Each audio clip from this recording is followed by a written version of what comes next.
பாஜகவை தவிர்த்து மீதி எல்லா கட்சியும் அவங்க ஒரே மாதிரி தான் ஹேண்டில் பண்ணாங்க. கூட்டணியில் இருக்கும்போதும் கூட அவங்க நிராகரிச்சாங்க. இவங்களுக்கு வாக்கு வங்கி கிடையாது. ஈவன் நிதிஷ்குமார், சந்திரபாபு நாயுடுக்கும் கூட குறிப்பிட்ட காலத்தில் அவங்களுக்கான நெருக்கடிகளை மறைமுகமாக இருந்து பாஜக கொடுத்துருக்கு. இன்னைக்கு அந்த கட்சிகளை நம்பி தான் அவங்க ஆட்சி அமைக்க போகிறாங்க. நாங்கள் வாஜ்பாய் காலத்திலே கூட்டணி ஆட்சியை நாங்கள் சக்ஸஸ்ஃபுல்லாக நடத்திட்டோம், எங்களால் நடத்த முடியும்னு சொல்கிறாங்க. இந்த இந்த ஒப்பீடுகள் வாஜ்பாய் காலத்துக்கும் இப்போ இருக்கக்கூடிய பாஜகவிற்கும் மோடி, அமித்ஷா, மற்ற கட்சிகளுக்கு அவங்க செஞ்ச அந்த வேலைகளையும் தாண்டி எப்படி அவங்க அந்த ஒரு கூட்டணி ஆட்சியை சக்ஸஸ்ஃபுல்லாக கொண்டு வர முடியும்னு நினைக்கிறீங்களா? கூட்டணியில் இருக்கும் பொழுது தான் சந்திரபாபு நாயுடு வந்து ஜெகன்மோகன் ரெட்டியால் கைது செய்யப்படுகிறார். அதே ஜெகன்மோகன் ரெட்டி மீது பல்வேறு வழக்குகள், 10க்கும் மேற்பட்ட சிபிஐ வழக்குகள்லாம் இருக்குது. அவருக்கு எதிராக பல முக்கியமான வழக்குகள், குற்ற வழக்குகள் வந்து அதுவும் வந்து இது கரப்ஷன் சார்ஜஸே இருக்குது. அவர்கள் நினைத்திருந்தால் ஜெகன்மோகன் பிஜேபியோடு நல்ல இணக்கமாக இருந்தவர். கூட்டணி உறுதியானதற்கப்புறம் சந்திரபாபு நாயுடு கைது செய்யப்பட்டார். ஆனால் அதை பார்த்து வேடிக்கை தான் பார்த்தது பாஜக. வந்து எந்த விதத்திலையும் அது கண்டனம் கூட தெரிவிக்கவில்லை, நடவடிக்கை எடுக்கவில்லை. அதே போல் நிதிஷ்குமார் இந்தியா கூட்டணிக்கு வருவதற்கு சில மாதங்களுக்கு முன்பு என் கட்சியை உடைத்து சின்னாபினமாக்க பார்க்குறாருன்னு சொல்லி அந்த ஆர்வி சிங் அவர்களை வந்து அவங்களை இழுத்து போச்சு பண்ணி அவர் பக்கம் இழுத்தப்போ, முக்கிய நிர்வாகி நிதிஷ்க்கு அப்புறம் அவரை இழுத்தப்போ இதே குற்றச்சாட்டை வச்சார். இன்றைக்கி டேபிள்ஸ் ஹவ் டர்ன்டுன்னு சொல்லுவோம் இல்லையா, காலம் எப்படி மாறி இருக்குன்னா அவர்கள் வரமாட்டார்களா என்று தேவடு காத்துட்ருக்காரு மோடியும் அமித்ஷாவும். நிதிஷ்குமாரும் வந்து நிதிஷ்குமார் வரக்கூடிய பிளேனில் தான் வந்து தேஜஸ்வியும் பின்னாடி அமர்ந்து வர்றாருன்னு செய்திகள் வரும்பொழுது அதை பார்த்து பாஜக பதறுது. மீம் மெட்டீரியல் எப்படி வருதுன்னா, சந்திரபாபு நாயுடுவும் அகிலேஷ் யாதவும் ஏதோ ஒரு காலத்தில் உட்கார்ந்துருந்த படத்தை போட்டு கேரளாவினுடைய காங்கிரஸ் யூனிட் இருக்குல்லையே, அவரோட ட்விட்டர் ஹேண்டில் ஃபோட்டோ போடுறாங்க. பாஜக பதற வேண்டாம், இது பழைய புகைப்படம், இது இப்போ எடுத்துல அப்படின்னு. அப்போ இதுதான் இன்றைய நிலை, பாஜகவினுடைய நிலை. இப்போது இத்தனை கொடுமைகளை வந்து இதே பாஜகவில் அனுபவித்த நிதிஷும் சந்திரபாபு நாயுடுவும் இன்று கூட்டணியே இருந்தாலும் கூட நாளை இன்னைக்கு they will extract their pound of flesh. எல்லா டிமாண்டையும் வைப்பாங்க. அவர்கள் வந்து எனக்கு சபாநாயகர் குடும்பம் என்பது தான் இப்பொழுது பரவலாக பேசப்படுகிறது.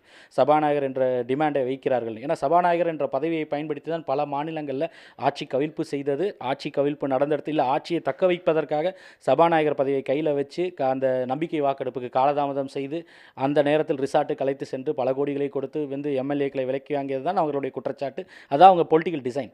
ஆனால் அப்படி இருக்கையில் இந்த சபாநாயகர் பதவி, ஏன்னா வந்து 5 ஆண்டுகள் நடத்த வேண்டும் என்றால் இப்போ நிதிஷையும் இவர் சந்திரபாபு நாயுடு சேர்த்தாலே உங்களுக்கு 28 சீட் தான் வரும். அப்போ 368 தான். அப்போ சிறு கட்சிகள் ஏக்நாத் ஷிண்டேவோ இல்லை மித்த உதிரி கட்சிகளெல்லாம் சேர்த்தால்தான் உங்களுக்கு 275 வரும்.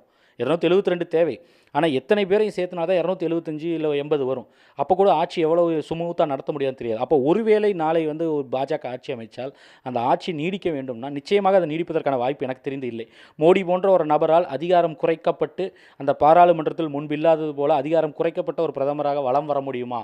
இல்லை ஜனநாயகத்தன்மையோடு வந்து இனி வந்து கூட்டணியாக ஆட்சி நடத்தும் பொழுது ஒரு மிகவும் வலுவான எதிர்க்கட்சி வந்து அமர்ந்திருக்கும் பொழுது அந்த ஜனநாயக பண்புகளுக்கு இல்லை விளிம்பியங்களுக்கெல்லாம் மதிப்பளித்து செயல்பட முடியுமானே தெரியல. அதுவே பெரிய கேள்விக்குறி.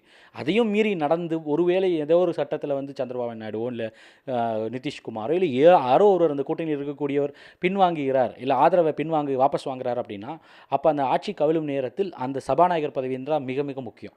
அப்போ அந்த நேரத்தில் வந்து அந்த சபாநாயகர் பதவியை ஒரு கூட்டணி கட்சி இல்லை ஒருவேளை அது பிரச்சனை செய்யக்கூடிய கட்சியாக நபராக இருந்தால் அப்போ அந்த சிக்கல்கள்லாம் இருக்குது. அப்போ அதற்கு முன்பு அவருக்கு டிஸ்குவாலிஃபை பண்ணணும். அதற்கு கூட மெஜாரிட்டி கிடையாது உங்கள்கிட்ட, அப்போ கூட இருக்காது.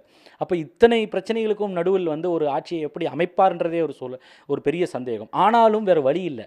இன்று நிதிஷோ சந்திரபாபு நாயுடு வெறும் 16 சீட், சந்திரபாபு நாயுடு நிதிஷ் 12 சீட் தான் இருந்தாலும் கூட அவர்கள் கேட்பதை கொடுக்காமல் மோடி அவர்களால் பிரதமர் என்று இன்னொரு முறை சொல்ல முடியாது. நிதிஷ் மற்றும் சந்திரபாபு நாயுடு இன்றைக்கு அவர்கள் என்ன கேட்கிறார்களோ அத்தனையும் கொடுக்க வேண்டிய சூழல் அவங்க இருக்காங்க.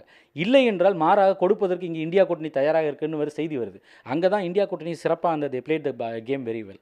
அவங்க இப்போ அந்த அவருடைய செயல்பாட்டால் என்னென்னா இந்தியா கூட்டணி என்ன ஆஃபர் பண்ணுகிறதோ அதை விட சிறப்பாக ஆஃபர் பண்ண வேண்டும் என்ற நிலைக்கு வந்து அவர்கள் கட்டாயத்துக்கு போயிட்டாங்க. அப்போ ஒருவேளை இந்தியா கூட்டணி ஆட்சி அமைக்கலாமல் இல்லை என்றாலும் கூட அப்போது சந்திரபாபு நாயுடையோ நிதிஷ்குமாரையோ வந்து அவர்கள் சிறப்பாக அவர்கள் ஹாப்பியாக குட் ஹியூமரில் வைத்திருக்க வேண்டியது மோடி அவர்களுக்கும் அமித்ஷாவிற்கு கட்டாயம். இப்போது எந்த விதத்திலும் வந்து சந்திரபாபு நாயுடுவோ நிதிஷ்குமாரோ மனசு கோணாமல் நடந்துக்க வேண்டியது அமித்ஷாவினுடைய மோடியினுடைய காலகட்டாயம் இப்போது. அப்போது எனக்கு தெரிந்து அவர்கள் கேட்பதை கொடுப்பதை தவிர வேறு வழி இல்லை. முக்கியமான இலாக்காவாக இருக்கலாம், துணை பிரதமராக இருக்கலாம், ஏன் பிரதமரை அவர்கள் வேட்பாளரை மாற்ற வேண்டும், மோடி தொடரக்கூடாது, பாஜகவிலே வேறு யாராவது இருக்கலாம், கட்கரி இருக்கலாம், பிரகலாத் ஜோஷி இருக்கலாம், இல்லை வந்து நிதிஷ்குமாருக்கு கொடுக்கலாம் என்று கேள்வி வைக்கலாம், இல்லை பாஜக வேறு யாராவது இருந்து எங்களுக்கு சபாநாயகர் முக்கிய இலாக்கா உள்துறை போன்றது கொடுக்க வேண்டும் என்று கட்டாயப்படுத்தலாம்.